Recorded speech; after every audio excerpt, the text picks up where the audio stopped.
ایران جنگ کے حوالے سے خاصی بے یقینی ہے کیونکہ امریکی صدر ایک طرف مذاکرات کی بات بھی کر رہے ہیں اور دوسری طرف ایران کو دھمکیاں بھی دے رہے ہیں. اسی پر ہم بات کر رہے ہیں. حسن رضا صاحب، بریک سے پہلے جو بات ہو رہی تھی، ایران میں کس حد تک یہ خدشہ پایا جاتا ہے کہ یہ سب ایک ٹائم بائنگ ٹیکٹک ہے؟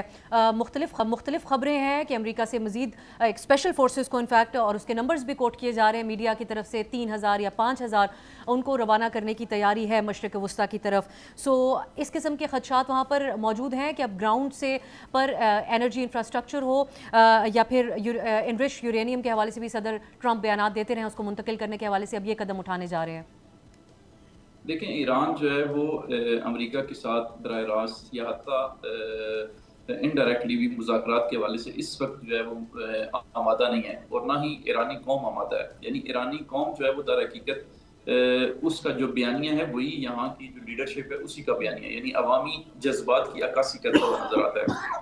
اور ہم یہ دیکھتے ہیں کہ گزشتہ مذاکرات کے نتیجے کے اندر ایران نے جو نقصان اٹھایا ہے امریکہ سے، اس کی وجہ سے رات کو بھی ایرانی فارن منسٹر یہی کہہ رہے تھے کہ ہمیں کوئی جلدی نہیں ہے مذاکرات کی، اور نہ ہم فی الحال اس طرف جا رہے ہیں. البتہ پیغامات کا تبادلہ ہوا ہے، انہوں نے اس چیز کو قبول کیا ہے، لیکن مذاکرات کے حوالے سے انہوں نے کہا کہ اصلاً ہمارے ایجنڈے کے اندر مذاکراتی عمل بالکل نہیں ہے. جہاں تک یورینیم کی بات ہے تو یورینیم کے حوالے سے بھی ایرانی جو آفیشلز ہیں ان کا یہ کہنا ہے کہ ہماری جو افزودہ یورینیم ہے وہ اپنے محفوظ مقام کے اوپر موجود ہے. درست ہے کہ یہ نتنز جو کہ اصفہان کے اندر یا قم کے اندر فردو کی جو سائٹس ہیں یا بوشہر کے اندر جو ایٹمی پلانٹ ہے، لیکن یہ سمجھتے ہیں کہ ہمیں ہماری یورینیم کو کوئی خطرہ نہیں ہے، اور نہ ہی کسی قسم کے یورینیم کو ایران سے باہر منتقل کرنے کے حوالے سے ایرانی آفیشل کی طرف سے کسی بات کی تصدیق ہوئی ہے. عبدالرانی صاحب، پاکستان کے جو سارا کردار اور ذکر آ رہا ہے اس پہ بھی آپ نے کچھ مختصر بات تو کی. یہ واضح کر رہے ہیں پاکستان کے وزیر خارجہ، کیونکہ اس میں ایک ثالث ملک کا نام دیا جا رہا تھا، تو وہی کہتے ہیں کہ ابھی پیغام رسانی کا کردار ہم ادا کر رہے ہیں. بہت محتاط اس کے اوپر بیانات ہیں پاکستان کی طرف، جو ایک سنجیدہ کوشش بھی نظر آتی ہے امن قائم کرنے کے لیے. لیکن اب بہت سے لوگ یہ جاننا چاہتے ہیں کہ پاکستان کا انتخاب کیوں اس رول کے لیے؟ پیغام رسانی تک ہی کردار محدود ہوگا یا اس سے بڑھ بھی سکتا ہے آپ کی نظر میں؟ دیکھیے، پاکستان کے علاوہ اور کون سا ملک ہو سکتا ہے؟ کیونکہ اس وقت اگر دیکھیں تو صرف پاکستان ہی ایران کے لیے بھی ایکسیپٹیبل ہے اور امریکہ کے. ایران ہمارا ڈائریکٹ نیبر ہے، ہم متاثر بھی ہو رہے ہیں، لیکن ایران نے پاکستان کے کردار کو سراہا ہے، پاکستان کا شکریہ ادا کیا. اور امریکہ جو ہے اس کے ساتھ بھی ہمارے تعلقات اچھے ہیں. اور پھر یہ نہ بھولیں کہ پاکستان جو ہے انقلاب کے بعد سے ایران کے جو انٹرسٹ سیکشن ہے امریکہ میں اس کو رکاوٹ کرتا ہے. تو اس لیے ایران کی جتنی کونسلر ایکسیس ہے واشنگٹن کے اندر وہ تھرو پاکستان ایمبیسی ہوتی ہے. تو یہ ایک اس کا ٹرسٹ لیول ہے اس معاملے میں. تو اس لیے جو اور یہ باتیں جو ہو رہی ہیں، آپ یہ فیسیلیٹیٹر یا میڈیٹر، یہ ٹرمینالوجیز یوز ہو رہی ہیں، لیکن اس میں یہ بات ہے کہ پاکستان بہرحال انوالو ہے. ہاں، یہ کہ آپ کتنا یعنی ڈکٹیٹ، آپ ٹرمپس کو ڈکٹیٹ نہیں کر سکتے، نہ وہ آپ کا مینڈیٹ ہے. تو آپ تو ان کو یہی کر سکتے ہیں کہ ان کو جو ہے پیغام رسانی کریں، اور یہی ہوتا ہے. میڈیشن میں بھی پیغام رسانی ہی ہوتی ہے.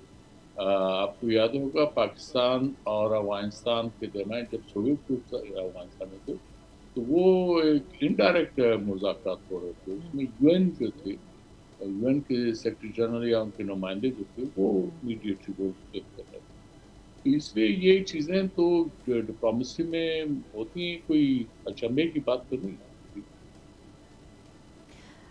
حسن رضا صاحب، پاکستان کا جو اس میں رول ہے اس پہ ایک جو خبر رائٹرز کی جس کو ہم نے اپنے ابتدائیے میں کوٹ کیا کہ پاکستان نے امریکہ سے یہ درخواست کی کہ یہ جب مذاکرات کی بات چیت چل رہی ہے تو ایران کے وزیر خارجہ یا اسپیکر محمد باقر کو نشانہ نہ بنایا جائے، ورنہ پھر کون رہے گا جس کے ساتھ آپ مذاکرات کریں گے. اور اس بات پر غور کیا گیا اور ان کو ہٹ لسٹ سے ہٹا دیا گیا. اس کو آپ کیسے دیکھ رہے ہیں اس خبر کو؟ دیکھیں، ایران کے اندر جو پاکستان کا کردار ہے اس کو مثبت نگاہ سے دیکھا جا رہا ہے، اور اس سے پہلے بھی گزشتہ جنگ کے اندر بھی. اور ایران جو ہے وہ پاکستان کو اپنی ایک اسٹریٹجک ڈیپتھ سمجھتا ہے، اور اسی طرح پاکستان بھی ایران کو اپنی اسٹریٹجک ڈیپتھ سمجھتا ہے. گزشتہ جو جنگ تھی، بلکہ حتیٰ جو گزشتہ حکومت تھی آپ نے دیکھا ہوگا کہ آیت اللہ رئیسی کی حکومت میں یہ پالیسی تھی کہ ہمسایہ ممالک کے ساتھ تعلقات بہتر بنانے، موجودہ حکومت کی بھی یہی پالیسی ہے. اور 12 روزہ جنگ کے اندر میں آپ کو عرض کروں، میں اس وقت بھی تہران کے اندر ہی تھا، تو پاکستان سے ایک سینئر دفاعی تجزیہ کار تھے، میں نے ان سے بات کی تو انہوں نے مجھے یہ کہا کہ پاکستان اس وقت ایران کو اپنی فرنٹ لائن سمجھتا ہے اسرائیل کے خلاف. اور اس جنگ کے اندر بھی ہم دیکھتے ہیں کہ خود ایرانی افیشلز بھی اس کو تسلیم کر رہے ہیں، اور خود ایرانی میں نے مثال کے طور پہ آج صبح ہی ایران کی وزارت داخلہ کے جو پاکستان بارڈر کے انچارج ہیں ان سے میں نے بات کی اور ان سے صورتحال بارڈر کے والے سے میں نے دریافت کی. تو انہوں نے مجھے بتایا کہ پاکستان بارڈر کے اوپر بھی ہماری بہت مدد کر رہا ہے، یعنی روزانہ کے ابھی بھی 300 سے 400 کنٹینر جو ہیں مختلف چیزوں کے، جس میں گوشت شامل ہے، جس میں چاول شامل ہیں، مختلف چیزیں شامل ہیں، وہ یعنی گزشتہ 25-26 دنوں سے ایک دن بھی پاکستان نے اپنی طرف سے بارڈر بند نہیں کیا. پاکستان سے مسلسل چیزیں ایران کو آ رہی ہیں جس کو ایرانی اکنالج کر رہے ہیں. اور اسی طرح یہ دیکھتے ہیں کہ پاکستان کا جو کردار مجموعی طور پہ خصوصاً حسن نیت کے حوالے سے ہے ایران کے بارے میں، وہ بھی ہم دیکھتے ہیں. اور پھر جو سپریم لیڈر ہیں انہوں نے حال ہی میں جو اپنا عید نوروز کے سلسلے میں پیام دیا ہے، اس سے بھی بڑی واضح طور پہ ایرانی پالیسی جو ہے پاکستان کے بارے میں واضح ہو جاتی ہے کہ اس پیغام کے اندر انہوں نے پاکستان سے اپنی محبت بھی اور آیت اللہ شہید علی خامنہئی کی محبت کا بھی ذکر کیا. اور انہوں نے کہا کہ میں اس محبت کو کبھی نہیں چھپاؤں گا. اس کا مطلب ہے کہ ایرانی نیشن کے اندر، ایرانی گورنمنٹ اور اسٹیبلشمنٹ کے اندر پاکستان کے بارے میں مثبت رائے ہے. اور پاکستان اگر ان کوششوں کو جاری رکھے تو میں یہ سمجھتا ہوں کہ ممکن ہے کہ کسی حد تک پاکستان ترکی کے ساتھ مل کر بھی اس جنگ کو رکوانے کے حوالے سے اپنا کردار ادا کر سکے. آپ کہتے ہیں عوامی سطح کے اوپر بھی، حکومتی سطح کے اوپر بھی بہت مثبت پاکستان کے حوالے سے خیالات پائے جاتے ہیں. اب آپ سے یہ ہم جاننا چاہیں گے جو ایک اور بڑا اہم پہلو اس کا نکلا ہے، بھارت میں پاکستان کے اس کردار کو لے کر بہت بے چینی پائی جاتی ہے، اور اس کو انڈیکیٹ کیا کل بھارتی اپوزیشن کی طرف سے یہ سوالات تھے. ایسا بظاہر نظر آتا ہے کہ وہاں یہ سوچ پائی جاتی ہے کہ بھارت ایسا کوئی مرکزی کردار کیوں ادا نہیں کر رہا. سو اس پہ رسپونڈ کرتے ہوئے بھارتی وزیر خارجہ نے انتہائی نازیبا الفاظ پاکستان کے اس ثالثی کے کردار کے لیے ادا کیے. کیا ظاہر کر رہا ہے آپ کی نظر میں یہ؟ آپ یہ کہہ سکتے ہیں یہ بدقسمتی ہے کہ بھارت کے وزیر خارجہ وہ اپنے آپ کو وشو گرو سمجھتے ہیں ڈپلومیسی میں. اگر ان کی یہ ووکیبلری ہے تو پھر اللہ رحم ہی کرے. میں تو میں سمجھتا ہوں یہ مجھے شرم آتی ہے ان کے اس بات پہ تبصرہ کرتے ہوئے انہوں نے جو پاکستان کے بارے میں زبان استعمال کی.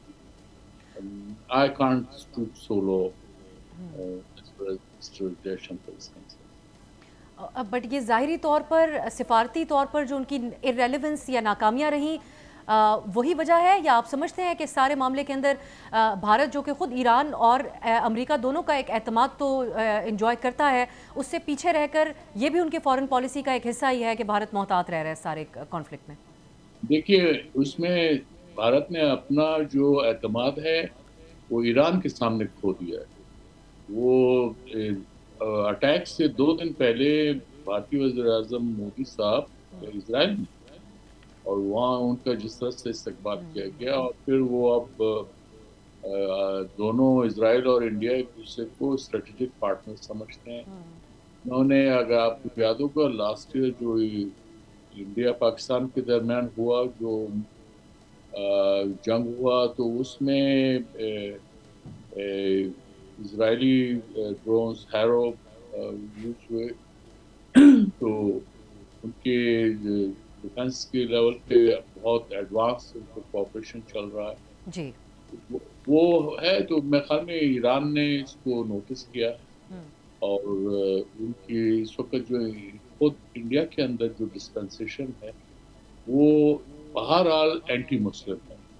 وہ چاہے بھارت جتنا بھی کوشش کر لے اپنے آپ کو سیکولر کرنے کی، لیکن وہ سامنے نظر آ رہا ہے. اس کو یعنی وہ چھپائے بھی نہیں چھپ سکتا، جس طرح سے وہ مسلمانوں کا عمومی طور پہ اور مقبوضہ کشمیر میں جس طرح سے جو انہوں نے رویہ اختیار کر رکھا، یہ ان کے لیے خود ہی ہزیمت کا باعث ہے. تو جے شنکر صاحب جو ہیں وہ انہوں نے جو ٹرمینالوجی یوز کی ہے پاکستان کے بارے میں، یہ ان کی اپنی جو ہے تربیت کا شاید شاخسانہ ہو سکتا ہے، ان کی جس ماحول میں یا جس گھر میں آپ تربیت ہوئی وہ ہو سکتا ہے، کیونکہ ڈپلومیسی میں تو اس طرح کی چیزیں نہیں پڑھائی جاتی، اور یقینی جی نہ اور ایون اگر ممالک آپس میں جنگ بھی کر رہے ہوں تو اس طرح کی زبان جو ہے استعمال نہیں۔ سبسکرائب کریں اور بیل دبائیں تاکہ کوئی خبر رہ نہ جائے۔